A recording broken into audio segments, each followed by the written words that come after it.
La lumière de l'après-midi envahissait le bureau aux parois de verre, avec une cruauté presque délibérée, révélant chaque particule de poussière en suspension dans l'air. Antoine Fournier observait la 12e candidate de la journée s'installer nerveusement sur la chaise en face de son bureau en acajou. Elle parlait de diplômes en pédagogie infantile, de méthodologie européenne de développement cognitif et de routines structurées aux horaires militaires. Il feignait de prêter attention, mais ses yeux ne cessaient de dévier vers l'horloge suisse accrochée au mur. Encore 20 minutes et il pourrait mettre fin à cette comédie embarrassante. La femme en face, de lui avait toutes les qualifications requises. Un CV impeccable, des références de famille de la grande bourgeoisie parisienne, une posture irréprochable.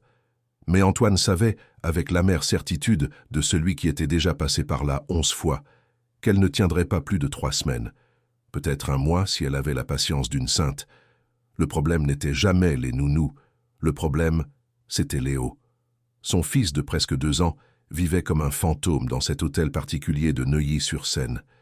Il ne pleurait pas, ne riait pas, ne demandait pas à être pris dans les bras. Il existait, simplement, avec ses immenses yeux noisettes vides, observant le monde comme s'il se trouvait derrière une vitre infranchissable. Les médecins assuraient qu'il n'avait aucun problème physique. « Neurologiquement parfait », disait-il. Le problème était ailleurs, dans un territoire nébuleux qu'Antoine se refusait à explorer, car il savait exactement où il en trouverait la racine, en lui-même. L'entretien suivait son cours prévisible. La candidate expliquait son approche pour gérer les enfants difficiles, un terme qu'elle employait avec la précaution de quelqu'un qui marche sur des œufs. Antoine hocha la tête machinalement, préparant déjà sa phrase polie de conclusion lorsque la porte du bureau s'ouvrit dans un léger grincement. Martine, la gouvernante qui faisait tourner cette maison depuis 15 ans, apparut sur le seuil, son tablier impeccable et son expression contrite. « Excusez-moi de vous interrompre, monsieur Fournier, mais il y a encore une candidate qui attend. Elle n'était pas sur la liste, mais elle a beaucoup insisté et... » Martine hésita, cherchant ses mots. « J'ai pensé que vous devriez au moins la rencontrer. » Antoine réprima un soupir. Sa patience pour ce processus était épuisée depuis des heures, mais Martine faisait rarement des demandes. Si elle pensait que cela en valait la peine, il y avait probablement quelque chose de différent chez cette jeune femme. « Très bien, accepta-t-il, se tournant vers la candidate actuelle. « Je vous remercie pour votre temps. Nous vous recontacterons. » La femme sortit avec la dignité blessée de celle qui sait qu'on ne la rappellera pas. Antoine profita de ces quelques minutes de répit pour se servir un café déjà froid. Il observa par la fenêtre le jardin méticuleusement entretenu, où Léo ne jouait jamais. Une balançoire pour enfants y était installée depuis plus d'1 an, immobile comme une sculpture décorative. La candidate suivante entra dans le bureau, apportant avec elle quelque chose qu'Antoine ne put nommer immédiatement. Ce n'était ni un parfum cher, ni une posture étudiée. C'était quelque chose de plus subtil, une sorte de légèreté qui contrastait avec l'atmosphère pesante de cette maison. Elle devait avoir environ 25 ans, portait un chemisier simple et une jupe en jean, qui trahissait une origine modeste, mais elle avait dans les yeux une clarté qui le fit se redresser involontairement sur sa chaise. Ses cheveux châtains étaient attachés en une queue de cheval pratique, et elle tenait un dossier de documents avec des mains légèrement tremblantes. « Bonjour, je m'appelle Julie Martin », dit-elle, et sa voix avait une fermeté que ses mains ne montraient pas. « Je sais que je n'étais pas sur la liste des entretiens, mais quand j'ai entendu parler du poste par une connaissance de la paroisse, j'ai pensé que je devais tenter ma chance. » Antoine lui indiqua la chaise. Julie s'assit sur le bord, comme prête à s'enfuir à tout moment. Il prit le dossier qu'elle lui tendait et commença à le feuilleter par pure formalité. Un baccalauréat, une formation de base aux premiers secours, 2 lettres de recommandation de famille qu'il ne connaissait pas. « Je vois que vous n'avez pas d'expérience dans les maisons des beaux quartiers de l'Ouest parisien, » commenta-t-il, sur un ton qui n'était pas exactement une critique, mais qui s'en approchait. « Non, monsieur. J'ai travaillé 3 ans en m'occupant des enfants de Madame Bernard à Bobigny. Ensuite, pendant 1 an, j'ai aidé dans une crèche associative à Saint-Denis. » Elle marqua une pause. « Je sais que ce n'est pas ce à quoi vous êtes habitué, mais j'apprends vite, et je me soucie vraiment des enfants. » Il y avait quelque chose de désarmant dans cette honnêteté brute. Antoine s'apprêtait à la congédier poliment lorsque Julie se pencha en avant, ignorant complètement le protocole que toutes les autres candidates avaient suivi à la lettre. « Puis-je vous poser une question ?» dit-elle sans vraiment attendre la permission. « Est-ce que votre fils aime la musique ?» Antoine cligna des yeux, déconcerté par ce changement de sujet abrupt. « Je ne sais pas. Je n'ai jamais vraiment fait attention à ça. Et à quoi joue-t-il? Quels sont ses jouets préférés ?» La gorge d'Antoine se serra. C'était une question simple, une chose à laquelle n'importe quel père devrait pouvoir répondre sans réfléchir. Mais il ne savait pas. Il n'en avait aucune idée. « Léo ne joue pas beaucoup, » répondit-il, chaque mot pesant comme du plomb. En fait, il ne fait pas grand-chose, c'est un enfant silencieux. Quelque chose traversa le visage de Julie, une compréhension qui semblait aller au-delà des mots. Elle ouvrit la bouche pour dire quelque chose lorsque la porte du bureau s'ouvrit à nouveau. Cette fois, c'était Laetitia, la nounou temporaire, qui partait cette semaine-là, tenant Léo par la main. Le petit garçon entra dans la pièce de ses pas mécaniques, son petit corps parfait vêtu d'un habit coûteux qui ressemblait à un uniforme. Son visage angélique était complètement inexpressif. Il ne regarda pas son père, ne montra aucune curiosité pour la présence d'une étrangère. Il s'arrêta simplement au milieu du bureau, immobile comme toujours. Laetitia murmura quelque chose à propos de ses valises à récupérer et sortit rapidement. Le silence qui s'installa fut absolu. Antoine sentit le poids familier de son inadéquation lui serrer la poitrine. Il ne savait jamais quoi faire dans ces moments-là, comment approcher son propre fils sans que cela ressemble à une réunion d'affaires entre inconnus. C'est alors que se produisit quelque chose qu'Antoine garderait à jamais en mémoire, comme l'instant où tout a changé. Julie se leva lentement de sa chaise, s'accroupissant jusqu'à être à la hauteur des yeux de Léo. Elle ne fit aucun mouvement brusque, n'essaya pas de le toucher ou de forcer une quelconque interaction. Elle resta simplement là, dans son champ de vision, attendant. Léo tourna sa petite tête dans sa direction. Ces yeux noisettes qu'Antoine avait appris à craindre pour leur absence totale de vie, se posèrent sur le visage de Julie. Et quelque chose se passa, quelque chose d'impossible et d'inexplicable. La lèvre inférieure du petit garçon se mit à trembler. Ses sourcils se froncèrent dans une expression qu'Antoine n'avait jamais vue auparavant. Léo fit un pas vers Julie, puis un autre, et soudain il courait avec ses petites jambes, trébuchant dans sa propre hâte. Julie le reçut naturellement, l'enveloppant de ses bras lorsqu'il se jeta contre sa poitrine. Et alors, Léo se mit à pleurer. Ce n'était pas un cri hystérique ou effrayé, c'était un sanglot profond, viscéral, comme si quelque chose qui était contenu depuis le début de sa courte vie trouvait enfin une fissure pour s'échapper. Antoine se leva si brusquement de sa chaise qu'elle faillit basculer. Il resta là, complètement paralysé, regardant son fils étreindre une parfaite inconnue et pleurer d'une manière dont il n'avait jamais pleuré dans ses bras. Julie caressait le dos de Léo avec des mouvements doux, émettant un son bas et réconfortant. Le petit garçon s'agrippait à elle avec une force disproportionnée pour son âge, son petit visage caché dans son épaule. Et puis, étouffé mais sans équivoque, vint un son qui donna à Antoine l'impression que le sol se dérobait sous ses pieds. « Ma. » Le premier mot de Léo. Ce n'était pas « papa ». C'était une tentative balbutiée, désespérée et complètement inappropriée de dire « maman » à une femme qu'il venait de rencontrer. Antoine ne réalisa pas qu'il avait les larmes aux yeux jusqu'à ce qu'une larme coule sur sa joue. Julie le regarda par-dessus la petite tête de Léo et ses yeux brillaient aussi. Mais il y avait là quelque chose de plus que l'émotion du moment. Il y avait une question silencieuse, une demande muette de permission pour continuer à être ce qu'elle était en train de devenir pour cet enfant. « Vous êtes engagé, » dit Antoine, la voix rauque et brisée. « Quand pouvez-vous commencer ?» Julie sourit à travers ses propres larmes, tenant toujours Léo qui commençait à se calmer, mais refusait de la lâcher. « Je peux commencer tout de suite, si vous le permettez. » Et c'est ainsi, par un jeudi après-midi ordinaire, que Julie Martin franchit la porte de l'hôtel particulier des Fournier, non pas comme une employée de plus, mais comme la seule personne au monde capable d'atteindre un enfant que tout le monde avait renoncé à comprendre. La première nuit de Julie dans l'hôtel particulier se déroula comme une danse délicate entre le familier et l'inconnu. Martine lui avait préparé la chambre de service au 2e étage, un espace simple mais confortable, avec vue sur le jardin intérieur. Julie eut à peine le temps de défaire sa petite valise avant que Léo n'apparaisse à la porte, amené par une Martine visiblement surprise. « Il s'est échappé de sa chambre », expliqua la gouvernante avec un mélange d'étonnement et de soulagement. « Il vous cherchait partout dans la maison. Je ne l'ai jamais vu faire ça. » Léo tenait une couverture bleue usée, le seul objet qui semblait avoir une signification personnelle pour lui. Ses yeux étaient fixés sur Julie avec une intensité qui frisait le désespoir. C'était comme s'il craignait qu'en clignant des yeux, elle puisse disparaître comme un rêve. Julie s'agenouilla de nouveau à sa hauteur, un geste qui devenait déjà naturel entre eux.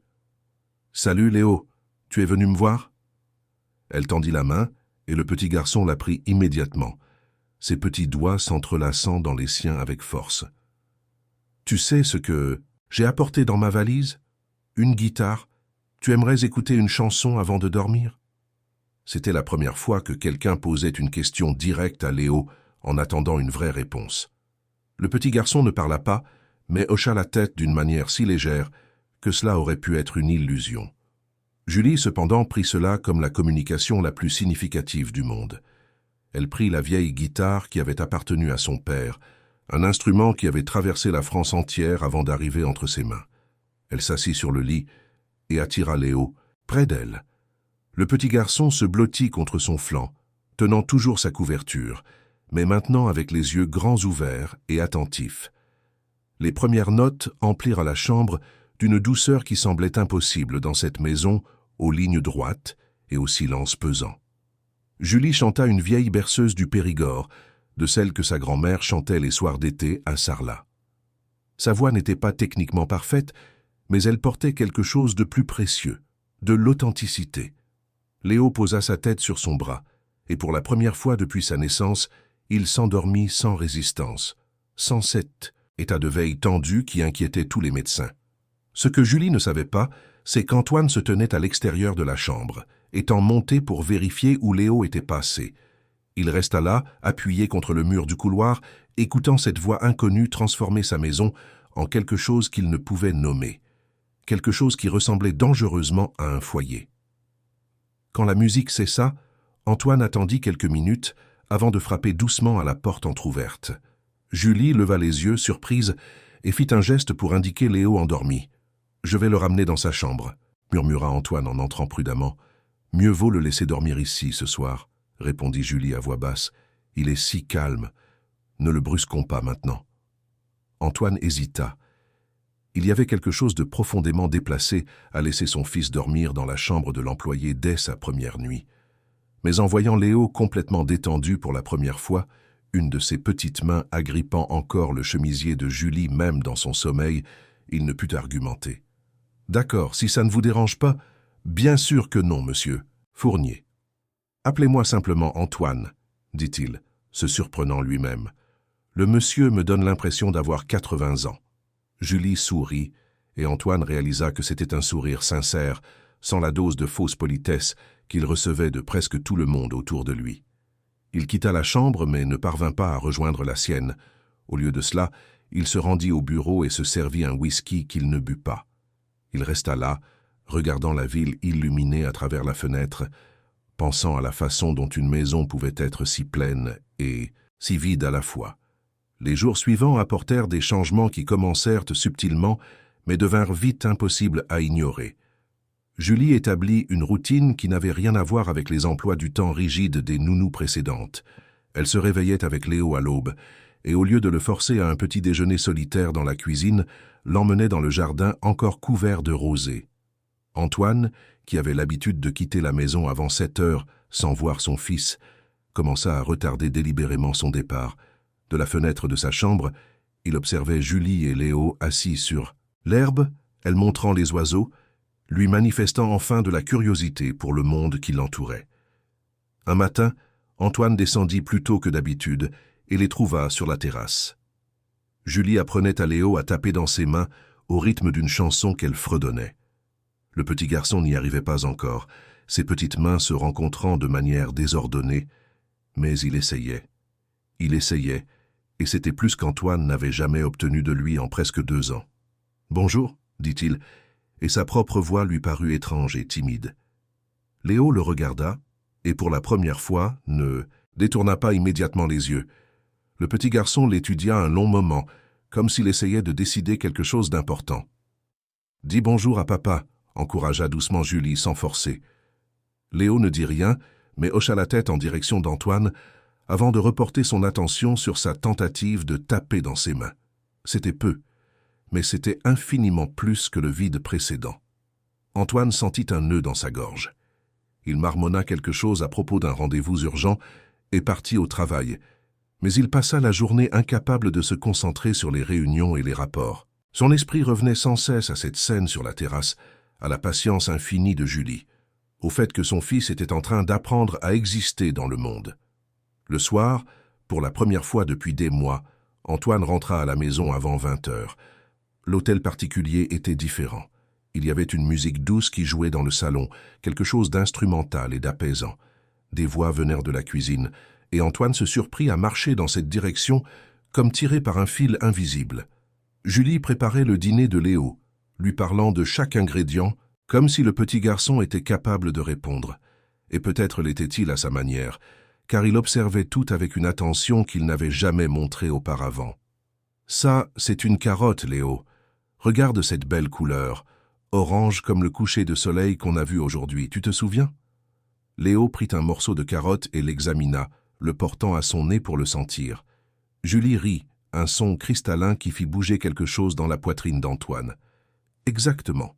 Il faut toujours sentir la nourriture avant. Ma grand-mère disait toujours qu'on mange d'abord avec les yeux et le nez, puis avec la bouche. » C'est alors que Julie se retourna et vit Antoine debout à l'entrée de la cuisine. Elle ne parut pas gênée qu'il l'ait trouvé là, sur son territoire, traitant la maison comme si c'était la sienne. « Bonsoir Antoine, vous êtes rentré tôt aujourd'hui. »« J'ai annulé une réunion, dit-il, et c'était vrai, bien que ce ne fût pas toute la raison. La vraie raison était qu'il ne supportait plus d'être loin, de manquer les moments où son fils s'éveillait enfin à la vie. Léo et moi, on prépare une soupe de légumes. Rien de très sophistiqué, mais elle hésita. Il y en a assez pour 3 si vous voulez dîner avec nous. C'était une invitation simple, presque désinvolte, mais pour Antoine, cela semblait la chose la plus significative qu'on lui ait offerte depuis des années. Il n'avait pas dîné à la maison depuis si longtemps qu'il ne se souvenait même plus de la dernière fois. Ses repas se prenaient toujours dans des restaurants chers, avec des associés et des clients. Une excellente nourriture qui n'avait aucun goût. « J'aimerais beaucoup, » répondit-il, les surprenant tous les deux. Et c'est ainsi, dans une cuisine éclairée par la lumière chaude du lustre, qu'Antoine Fournier dîna avec son fils pour la première fois. Julie servit la soupe dans des bols simples, pas dans les assiettes en porcelaine rangées dans le vaisselier. Léo mangea lentement, mais il mangea. Chaque cuillerée semblait un petit miracle. Antoine ne savait pas que le petit garçon avait refusé la nourriture solide pendant des semaines, que les nounous précédentes devaient le forcer à prendre des biberons. « Comment faites-vous » demanda Antoine quand Léo eut fini, et que Julie l'essuya avec une délicatesse qui semblait être sa seconde nature. « Comment parvenez-vous à l'atteindre d'une manière que personne d'autre n'a réussi ?» Julie prit Léo dans ses bras, le petit garçon bâillant et posant sa tête sur son épaule. Elle croisa le regard d'Antoine, et il y avait dans ses yeux une sagesse qui ne correspondait pas à son âge. « Je ne fais rien de spécial. Je fais attention à lui. Vraiment. Pas à ce qu'il devrait être, ou à ce que les livres disent qu'un enfant de son âge doit faire. Je fais attention au Léo qui est là maintenant, avec tout ce qu'il est et tout ce qu'il ressent. » Antoine eut l'impression qu'elle venait d'exposer toutes ses failles de père en une seule phrase bienveillante. Il baissa les yeux vers le bol vide devant lui. « Je ne sais pas comment faire ça, admit-il, la voix plus basse qu'il ne l'aurait voulu. Quand je le regarde, je ne vois que... » Il ne termina pas sa phrase, mais il n'en avait pas besoin. Julie savait ce qu'il voyait. Il voyait l'absence, la culpabilité, la personne qui aurait dû être là et qui n'y était plus. « Alors peut-être qu'il est temps d'apprendre à voir différemment, » dit-elle sans jugement dans la voix. « Léo n'a pas besoin que vous soyez parfait, Antoine. Il a juste besoin que vous soyez là. » Ces mots résonnèrent dans l'esprit d'Antoine, bien après que Julie eut couché Léo, bien après qu'il se fût retiré dans sa chambre solitaire. Pour la première fois en 2 ans, il se permit de penser que peut-être, Juste peut-être, il n'était pas trop tard pour construire quelque chose de réel avec son fils. Et tout cela à cause d'une jeune femme qui était entrée dans sa vie avec rien de plus qu'une vieille guitare et un cœur bien trop grand pour elle.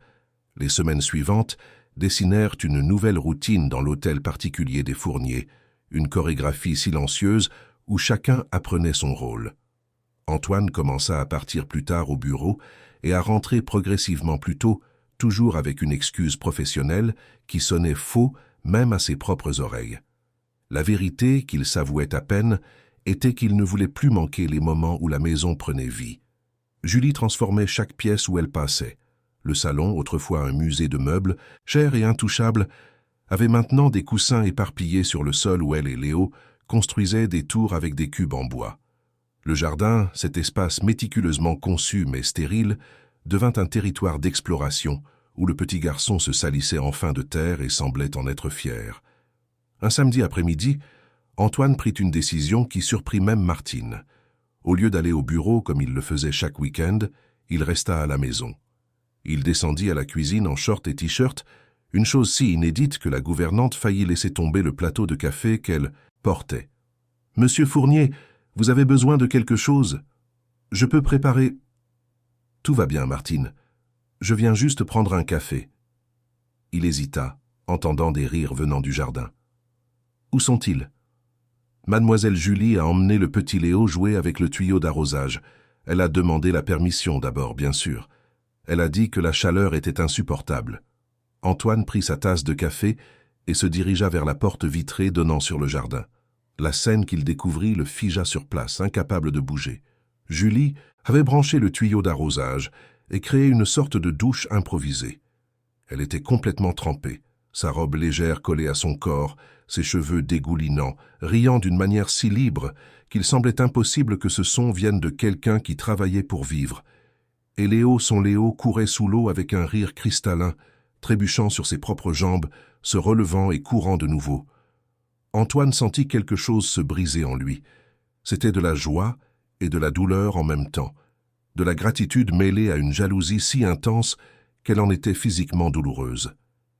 C'est sa femme qui aurait dû être là jouant avec leur fils. C'est la famille qu'il avait rêvé de construire.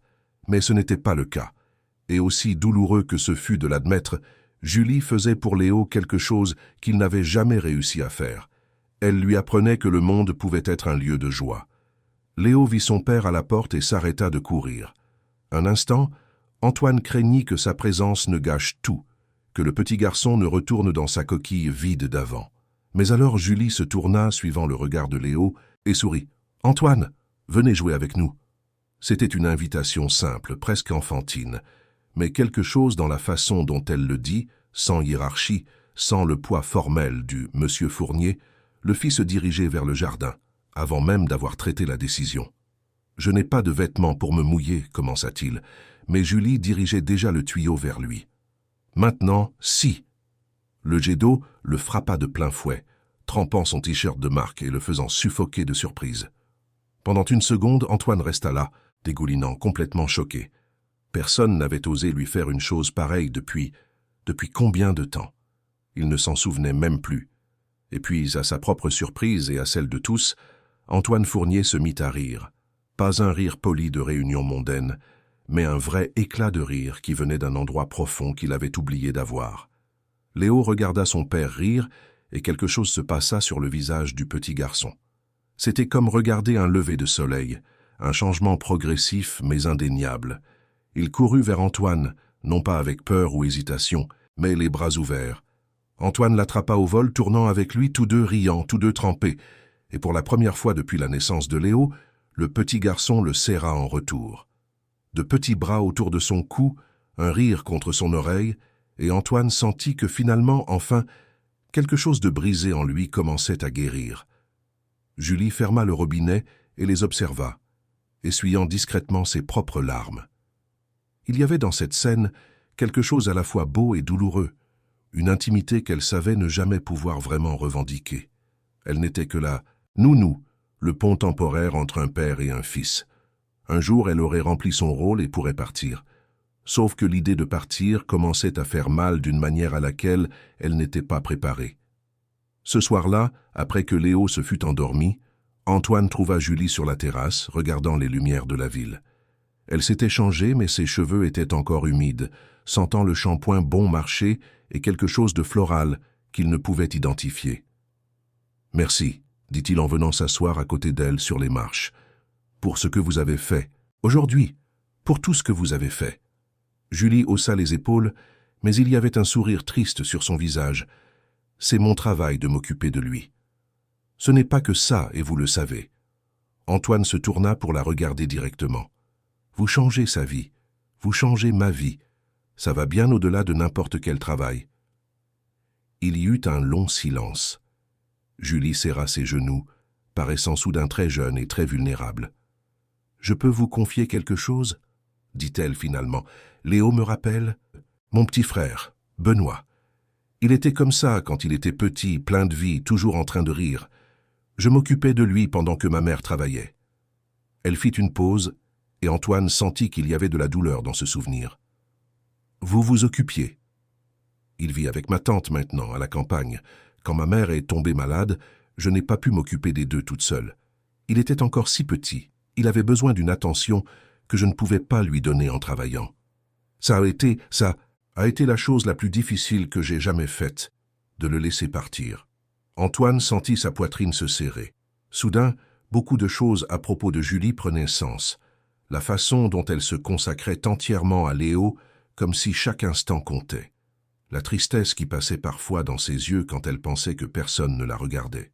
« Je suis désolé, » dit-il, et ces deux mots étaient insuffisants pour la douleur qu'il voyait en elle. « C'est la vie, n'est-ce pas? On fait ce qu'on peut avec ce qu'on a. » Julie s'essuya rapidement les yeux. « Mais m'occuper de Léo, ça me donne l'impression que je peux encore faire une différence, que je peux encore être cette personne qui prend soin, qui protège. Ça allège un peu la peine dans mon cœur. » Antoine ne réfléchit pas à son geste suivant. Il tendit simplement le bras et attira Julie plus près, la laissant appuyer sa tête sur son épaule. C'était inapproprié. Cela franchissait probablement une ligne invisible entre employeur et employé. Mais à ce moment-là, il se fichait des lignes ou des protocoles. Elle avait besoin de réconfort, et il avait besoin d'en offrir à quelqu'un qui lui avait tant donné. Ils restèrent ainsi un long moment, deux êtres humains blessés, trouvant un instant de paix en compagnie l'un de l'autre. Au-dessus d'eux, les étoiles témoignaient en silence, et à l'intérieur de la maison, Léo dormait paisiblement pour la première fois de sa vie, inconscient de la délicate toile d'affection et de besoin qui se tissait autour de lui. Ce qu'aucun des deux ne savait, c'est que ce moment de proximité, si innocent et nécessaire, marquait le début de quelque chose que ni Antoine ni Julie n'étaient prêts à affronter.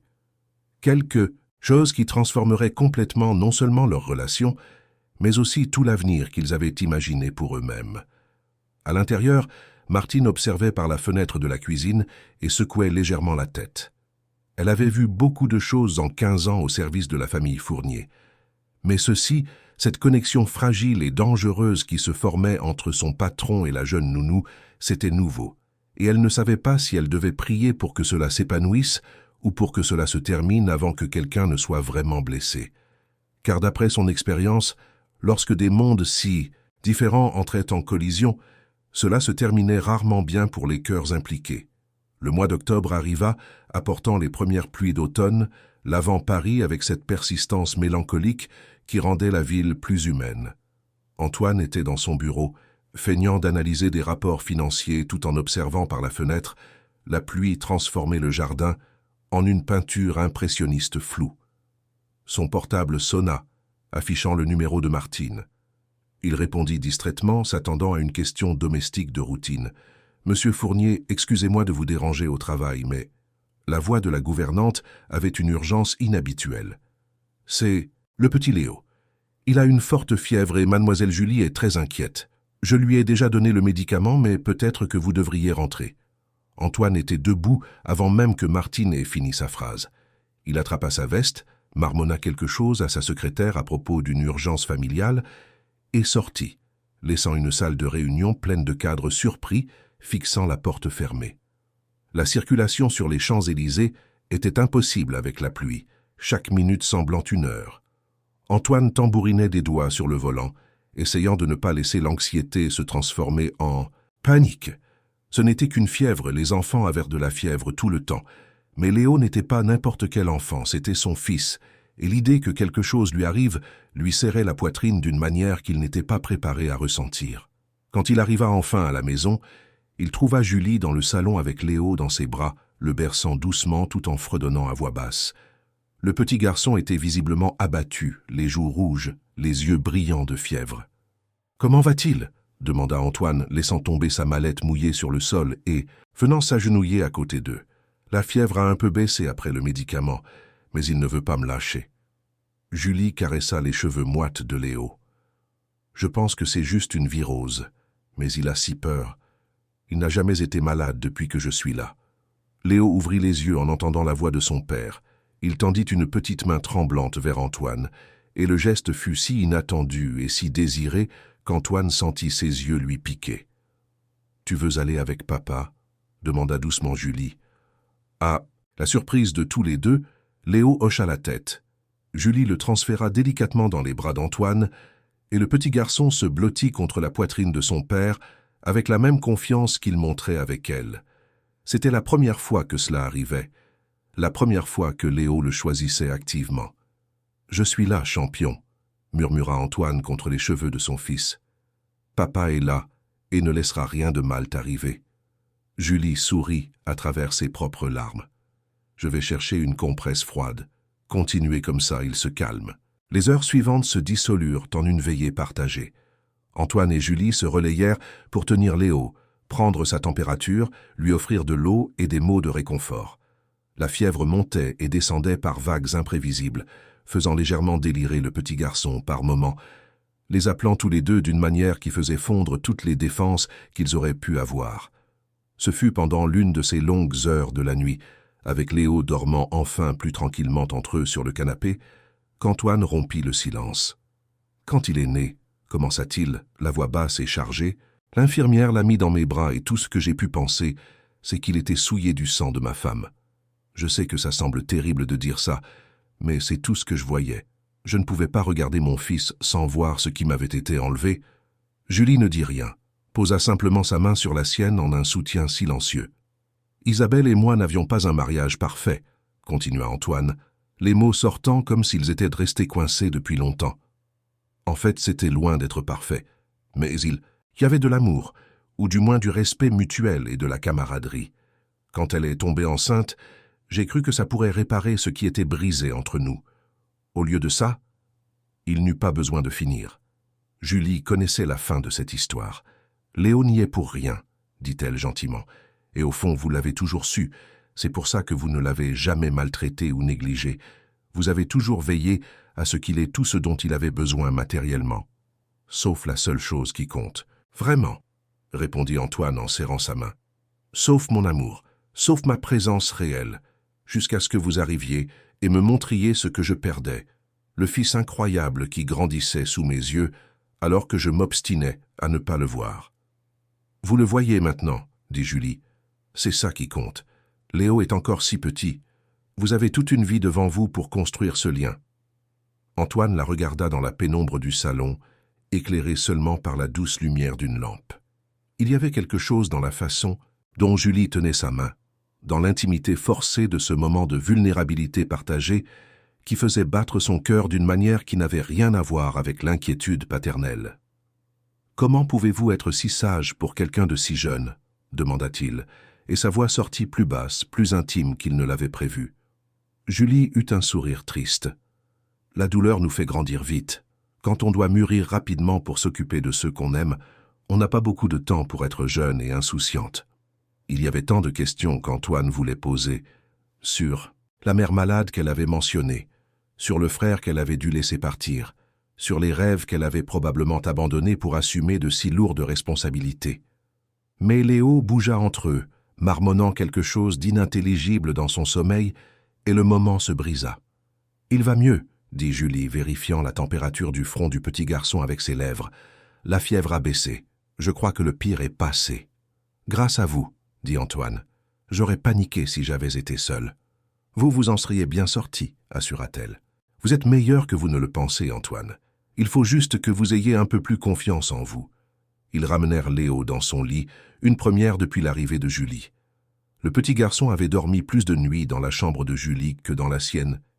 Mais cette nuit-là, il s'installa dans son propre lit sans protester, tenant leurs deux mains jusqu'à s'endormir complètement. Antoine et Julie restèrent là un long moment, regardant le petit garçon dormir, aucun des deux ne voulant être le premier à s'éloigner. « Julie, » commença Antoine en se tournant vers elle, la voix hésitante. « J'ai besoin de vous dire quelque chose que… » Son portable sonna, trop fort dans le silence de la chambre. Léo s'agita, mais ne se réveilla pas. Antoine jura à voix basse en prenant l'appareil. C'était son associé, qui appelait à propos d'une crise avec un client important. « Je dois répondre, » dit-il à contre-cœur. « Mais après, il faut qu'on parle. » Julie hocha la tête, mais il y avait quelque chose sur son visage qui n'y était pas avant. Une prudence, peut-être un pressentiment de ce qu'il s'apprêtait à dire, et de toutes les complications qui en découleraient. Antoine quitta la chambre en répondant à l'appel, laissant Julie seule avec ses pensées. Elle s'assit sur la chaise à côté du lit de Léo, observant la poitrine du petit garçon se soulever et s'abaisser régulièrement. Elle savait ce qui se passait. Elle n'était ni sotte ni naïve. Elle avait remarqué les changements subtils dans la façon dont Antoine la regardait, la façon dont il cherchait des raisons d'être près d'elle, comment leur conversation avait évolué d'échanges polis à quelque chose de beaucoup plus profond et personnel. Et la terrible vérité qu'elle essayait désespérément de nier était qu'elle ressentait la même chose. À un moment donné, entre apprendre à Léo à rire et regarder Antoine apprendre à être père, elle avait franchi une ligne invisible. Elle avait cessé de voir un patron riche et distant et avait commencé à voir simplement Antoine. Un homme blessé essayant de recoller les morceaux de sa vie, un père apprenant à aimer, une âme solitaire cherchant une connexion dans un monde qui lui avait tant pris. Mais cela ne changeait rien au fait. Elle était la nounou, il était le millionnaire. Elle venait de Sarlat, d'une maison modeste, où la nourriture manquait parfois à la fin du mois. Il venait d'une lignée d'hommes d'affaires parisiens, d'un monde où les gens avaient des noms qui ouvraient des portes et des histoires publiées dans les pages mondaines. Et plus important encore, elle était là pour aider Léo, pas pour compliquer davantage la vie de cette famille déjà si meurtrie. Julie se leva, déposa un dernier baiser sur le front de Léo et quitta la chambre en silence. Elle devait créer de la distance, se souvenir de sa place, avant de faire quelque chose de stupide comme croire que des histoires comme la sienne se terminèrent bien.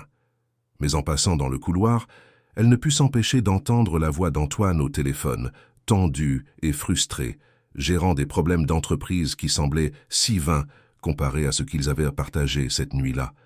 Et une partie traîtresse de son cœur lui murmura que peut-être, juste peut-être, certaines lignes étaient faites pour être franchies. Novembre arriva, apportant la chaleur caractéristique qui transformait Paris en une étuve urbaine. L'hôtel particulier des Fournier, avec sa climatisation puissante, restait une oasis de température contrôlée, mais une autre sorte de chaleur grandissait à l'intérieur, une chaleur qu'aucun système de refroidissement ne pouvait dissiper. Antoine était dans son bureau, essayant de se concentrer sur une proposition de fusion, quand il entendit le téléphone de la maison sonner. Martine répondit, et même à travers les murs, il put entendre le ton inquiet de sa voix. Quelques instants plus tard, elle frappa à sa porte. « Monsieur Fournier, excusez-moi de vous interrompre, mais c'est urgent. Mademoiselle Julie a reçu un appel de Sarlat, à propos de sa mère. » Antoine sentit son estomac se nouer. Il laissa tomber son stylo et courut presque jusqu'au salon, où il trouva Julie assise sur le canapé, le téléphone encore dans sa main tremblante, le visage complètement blanc. « Julie, qu'est-ce qui s'est passé ?» Elle le regarda, mais semblait voir à travers lui, en état de choc. « C'est ma mère. La tumeur est revenue. Ils disent qu'elle a besoin d'une opération immédiatement, mais c'est complexe, cher. Sans ça… » Sa voix se brisa. « Sans ça, je vais perdre ma mère, Antoine. » Il s'assit à côté d'elle, prenant ses mains froides entre les siennes. « Combien coûte l'opération ?» Julie mentionna une somme qui, pour Antoine, était insignifiante, l'équivalent d'un dîner d'affaires pour 10 personnes. Mais il voyait sur son visage que ce chiffre représentait quelque chose d'impossible, une montagne infranchissable entre sa mère et la vie. « Je vais payer, » dit-il immédiatement. « Ne discutez pas. Je vais transférer l'argent tout de suite. »« Quel hôpital ?» Mais Julie secouait déjà la tête, retirant ses mains des siennes. « Non, je ne peux pas accepter ça. Julie, soyez raisonnable. Votre mère a besoin... Je sais ce dont ma mère a besoin. » Sa voix sortit, plus fort qu'elle ne l'aurait voulu, et elle se leva brusquement, marchant jusqu'à la fenêtre. « Mais je ne peux pas accepter votre argent comme ça. Vous ne comprenez pas? Les gens vont penser, ils vont dire que j'ai profité de vous, que j'ai tout planifié, que... On se fiche de ce que les gens diront. » Antoine se leva aussi, la suivant. « On parle de la vie de votre mère et de ma dignité. » Julie se tourna vers lui, les larmes coulant librement maintenant. « Vous ne comprenez pas parce que vous n'avez jamais eu à choisir entre accepter la charité et garder votre honneur. Vous n'avez jamais eu à vivre en sachant que les gens vous regardent et ne voient qu'une personne de seconde zone, quelqu'un qui a besoin de faveur pour survivre. » Antoine resta silencieux car elle avait raison. Il ne comprenait pas vraiment, mais il voyait sa douleur, sa fierté blessée luttant contre le désespoir, et son cœur se brisait. « Alors dites-moi quoi faire, » dit-il gentiment. « Dites-moi comment je peux aider d'une manière que vous accepterez. » Julie essuya ses larmes avec colère, comme si elle s'en voulait de montrer sa faiblesse. « Il n'y a pas de solution. Je vais devoir rentrer chez moi. Je m'occuperai d'elle les jours qui lui restent. Au moins, je pourrai lui donner ça. Vous allez démissionner. Ce n'était pas une question. Je n'ai pas le choix, Antoine. Et Léo ?» La question sortit plus dure qu'il ne l'avait prévu. « Vous allez simplement l'abandonner. » Julie chancela comme si elle avait été frappée. « Ce n'est pas juste. Vous savez que j'aime ce petit comme si c'était le mien. Alors restez. Laissez-moi aider votre mère, laissez-moi faire une différence dans la vie de quelqu'un qui compte tant pour vous. Et après, je vous serai redevable pour toujours. Je serai coincé ici non par choix mais par obligation. » Julie secoua la tête. « Ce n'est pas comme ça que je veux vivre ma vie. » C'est à ce moment qu'Antoine comprit enfin. Il ne s'agissait pas seulement d'argent ou de fierté. Il s'agissait de tout ce qui avait grandi entre eux ces dernières semaines, de toute la tension non dite, de tous les regards qui duraient une seconde de trop, de toutes les fois où leurs mains s'étaient retouchées et qu'aucun des deux ne s'était retiré immédiatement. Julie avait peur de se retrouver piégée non seulement par une gratitude financière, mais par quelque chose de bien plus dangereux et déroutant que ni l'un ni l'autre n'était prêt à nommer. « Julie, » dit-il doucement, faisant un pas vers elle, « ça n'a rien à voir avec le fait que vous me deviez quoi que ce soit. »« Non ?» Elle rit sans humour. « Alors, pourquoi voulez-vous tant m'aider, Antoine? Pourquoi est-ce si important pour vous ?» C'était la question qu'il évitait de se poser depuis des semaines. Et soudain, debout devant elle, voyant les larmes sur son visage et la peur dans ses yeux, il ne pouvait plus fuir la réponse. « Parce que je suis tombé amoureux de vous, » dit-il, et les mots sortirent plus facilement qu'il ne l'imaginait.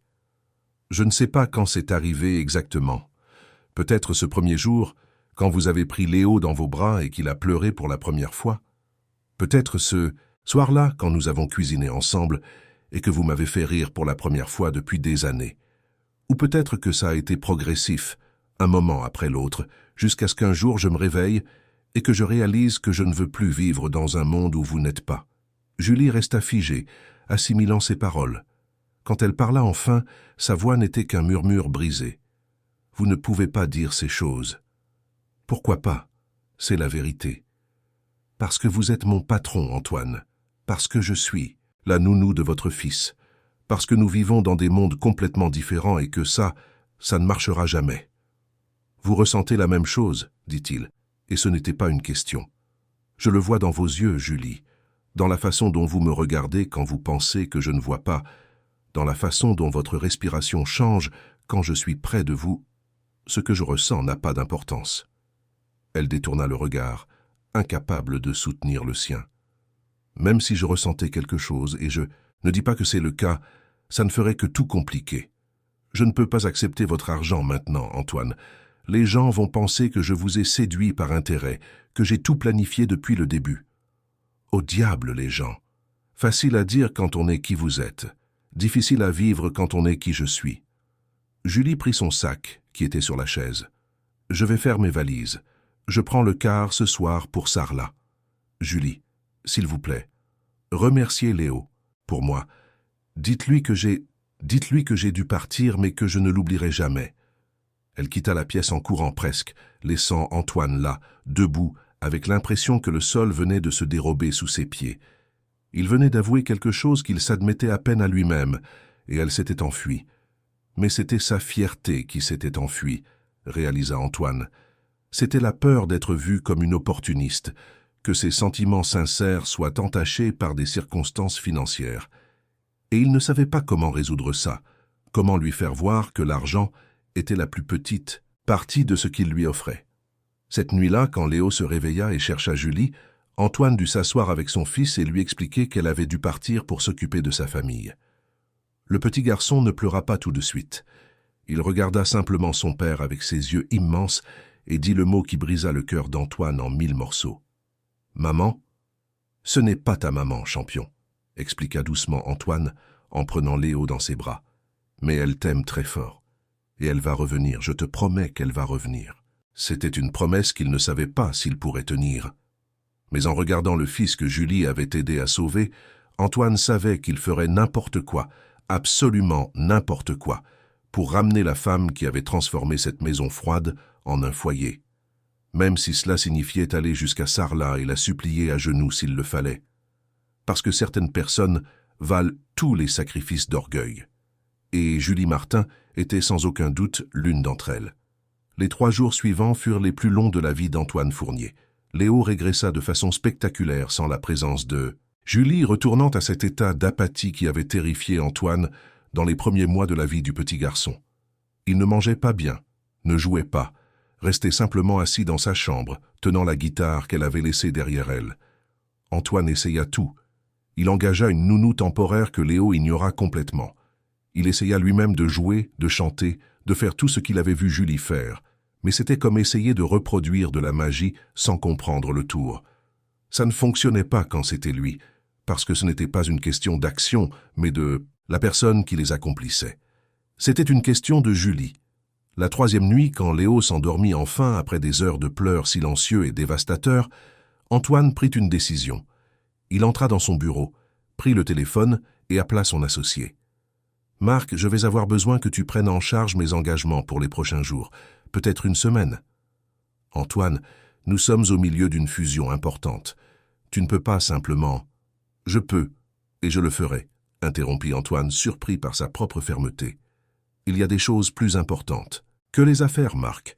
J'ai mis trop de temps à le comprendre, mais j'ai enfin compris. » Il raccrocha avant que son associé ne puisse argumenter, alla dans la chambre de Léo et prit le petit garçon encore endormi, l'enveloppant dans des couvertures. Martine apparut à la porte effrayée. « Monsieur Fournier, qu'est-ce que vous faites ? » « Je vais chercher celle qui devrait être ici, » répondit-il simplement. « Pouvez-vous vous occuper de la maison pendant mon absence ?» Martine sourit et il y avait des larmes dans ses yeux. « Allez chercher notre petite, monsieur Fournier. Et cette fois, ne laissez pas votre fierté à tous les deux vous barrer la route. » Le trajet jusqu'à Sarlat dura 8 heures, traversant la nuit et l'aube. Léo se réveilla, confus, dans son siège auto, mais quand Antoine lui expliqua où ils allaient, le petit visage du garçon s'illumina d'une manière qui fit que chaque kilomètre en valait la peine. « Maman ?» demanda Léo, plein d'espoir. « On va voir Julie » corrigea doucement Antoine, mais son cœur se serra. Léo avait commencé à appeler Julie ainsi, et bien qu'Antoine sût que c'était techniquement incorrect, il ne pouvait pas vraiment le corriger, car dans son cœur, là où ça comptait, Julie était la mère que Léo avait choisie. Ils arrivèrent à Sarlat-la-Canéda, alors que le soleil était déjà haut, transformant les rues pavées historiques en une carte postale.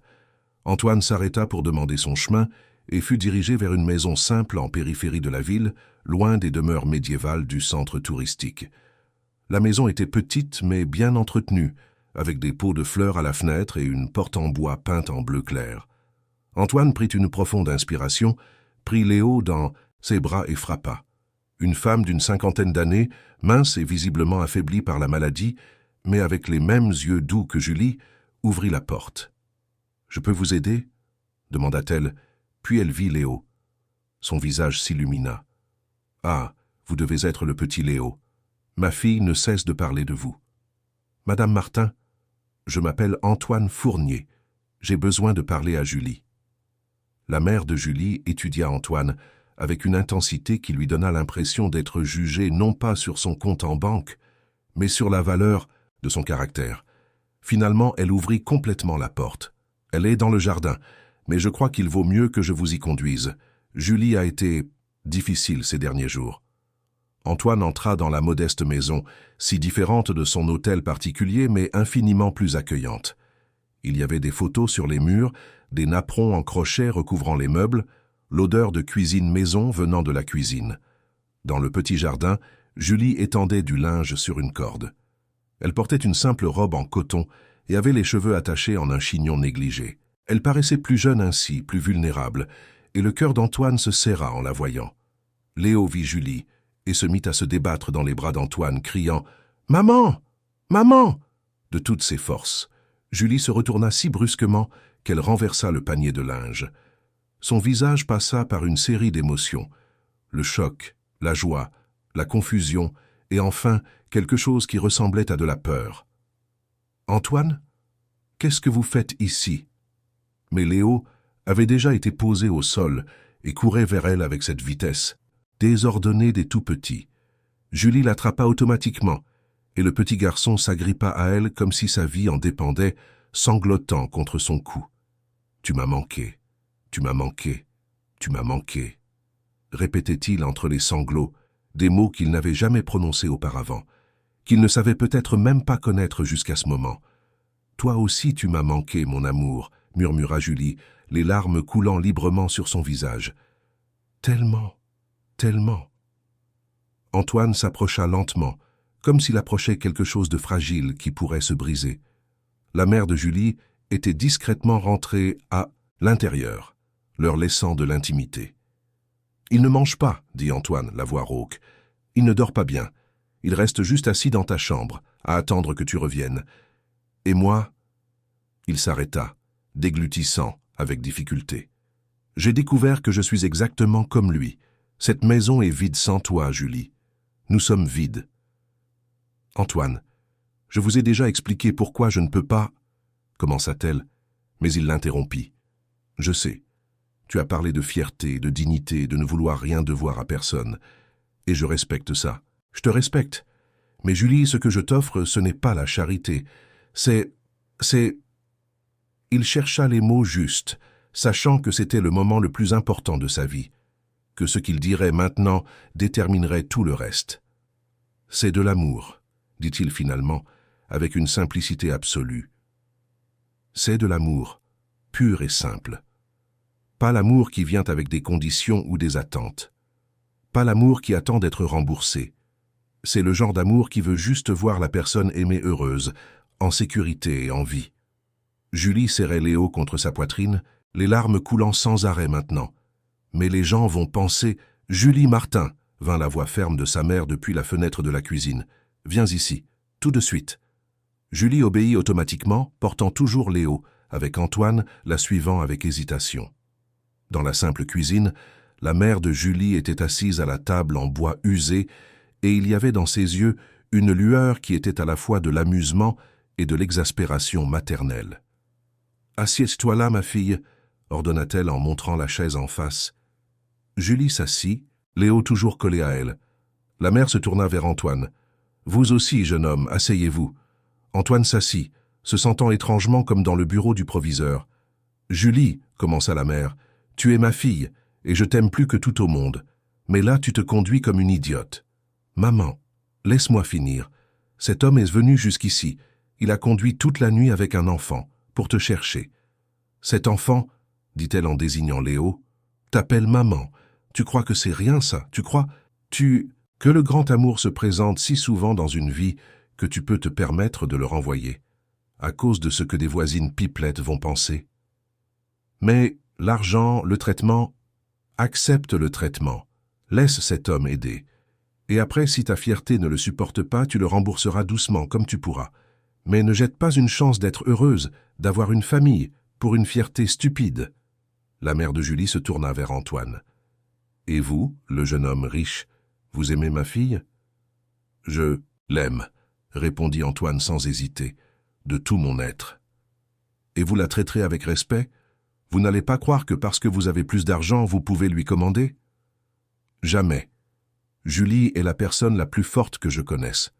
Elle n'a pas besoin de quelqu'un qui lui donne des ordres. Elle a besoin d'un partenaire. Et je veux vraiment être ce partenaire. La mère de Julie hocha la tête, satisfaite. Alors c'est réglé. Accepte l'aide, ma fille.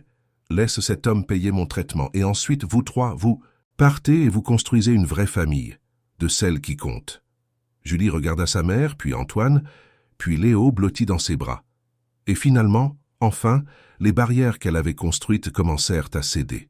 « Tu me promets que ce n'est pas de la pitié ?» demanda-t-elle à Antoine, la voix fluette. « Tu me promets que c'est réel ?» Antoine se leva et s'agenouilla à côté de sa chaise, prenant sa main libre tandis que l'autre tenait Léo. « Julie Martin, tu as apporté de la lumière dans ma vie quand tout était sombre. Tu m'as appris à être père, tu m'as appris à ressentir à nouveau, tu m'as appris qu'il vaut la peine d'essayer même quand tout semble trop brisé pour être réparé. Je ne t'offre pas de l'argent, Julie, je t'offre mon cœur, ma vie, un avenir où nous construirons quelque chose de beau ensemble. Toi, moi et Léo, une vraie famille. » Il sortit quelque chose de sa poche, une petite boîte en velours qu'il avait achetée pendant le voyage. À l'intérieur, une simple bague en or blanc avec un diamant discret. « Épouse-moi. Pas comme mon employé, pas comme la nounou de mon fils. Épouse-moi comme ma compagne, mon égale, la femme que j'aime et que je veux à mes côtés pour toujours. » Julie sanglota, riant et pleurant en même temps. « C'est de la folie. On se connaît depuis moins de 3 mois. » « Et j'ai plus vécu ces 3 derniers mois que ces 3 dernières années, » répondit Antoine. « Alors, vas-tu me laisser passer le reste de ma vie à te prouver que tu as pris la bonne décision ?» Julie regarda Léo, qui avait cessé de pleurer, et les observait maintenant, avec ses grands yeux intelligents. Le petit garçon prit sa main libre et la posa sur celle d'Antoine qui tenait la bague. « Maman, papa, » dit-il clairement, joignant leurs mains. Ce fut ce geste simple, cette compréhension enfantine mais profonde de ce qui devait être, qui brisa la dernière résistance de Julie. « Oui, » murmura-t-elle, « oui, j'accepte. » Antoine lui passa la bague au doigt, puis l'attira dans un baiser, prudent et respectueux, scellant une promesse qui allait bien au-delà des mots. Léo, coincé entre eux, laissa échapper un petit rire cristallin qui remplit toute la cuisine. Quand ils se séparèrent, tous deux riant à travers leurs larmes, Léo toucha le visage d'Antoine avec une de ses petites mains. « Papa », dit-il avec une clarté absolue, la première fois qu'il utilisait ce mot pour de vrai. Puis il se tourna vers Julie. « Maman. » Et à ce moment-là, dans une modeste cuisine de Sarlat, une nouvelle famille naquit. Pas une famille parfaite, car la perfection n'existe pas, mais une famille réelle, construite sur un amour choisi, sur une guérison partagée, sur le courage de croire que l'avenir peut être meilleur que le passé. Antoine organisa immédiatement le traitement de Madame Martin, et l'opération fut un succès total. 3 mois plus tard, lors d'une cérémonie intime dans la même église de Sarlat où Julie avait été baptisée, Antoine et Julie se marièrent. Léo fut le garçon d'honneur, portant les alliances avec un sérieux comique pour un enfant de 2 ans et demi. L'hôtel particulier à Paris fut transformé. Julie remplit les pièces vides de vie, elle fit revenir son frère Benoît pour qu'il vive avec eux, installa sa mère dans une dépendance confortable dans le jardin, remplit les murs de photos et les étagères de livres, remplaça le silence par de la musique et des rires. Et Antoine, l'homme qui avait appris que la richesse sans amour n'était qu'une prison dorée, découvrit que la meilleure chose que son argent pouvait acheter était l'opportunité d'aimer sans peur. Des années plus tard, quand on leur demandait comment ils s'étaient rencontrés, Léo, alors un petit garçon de 6 ans vif et aimant, répondait avec la sagesse simple des enfants. « Papa était perdu et maman l'a trouvé. Et puis ils m'ont trouvé. Et maintenant plus personne n'est perdu. » Et c'était ça au final, la vérité la plus simple et la plus profonde. Parfois les bonnes personnes entrent dans notre vie exactement au moment où nous en avons le plus besoin. Et quand nous reconnaissons ce cadeau, quand nous avons le courage de le saisir à 2 mains et de ne pas le lâcher, des miracles se produisent. Des miracles qui ressemblent beaucoup à l'amour, à la famille et au sentiment d'être enfin, à la maison. Fin de l'histoire. Si le voyage d'Antoine, Julie et Léo a réchauffé votre cœur, sachez que nous avons beaucoup d'autres histoires émouvantes qui vous attendent.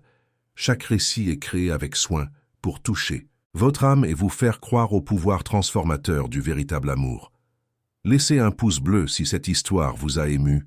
Abonnez-vous à la chaîne pour ne manquer aucune nouvelle histoire. Et dites-nous en commentaire, croyez-vous que l'amour peut surmonter toutes les différences? Votre avis est très important pour nous. À la prochaine histoire.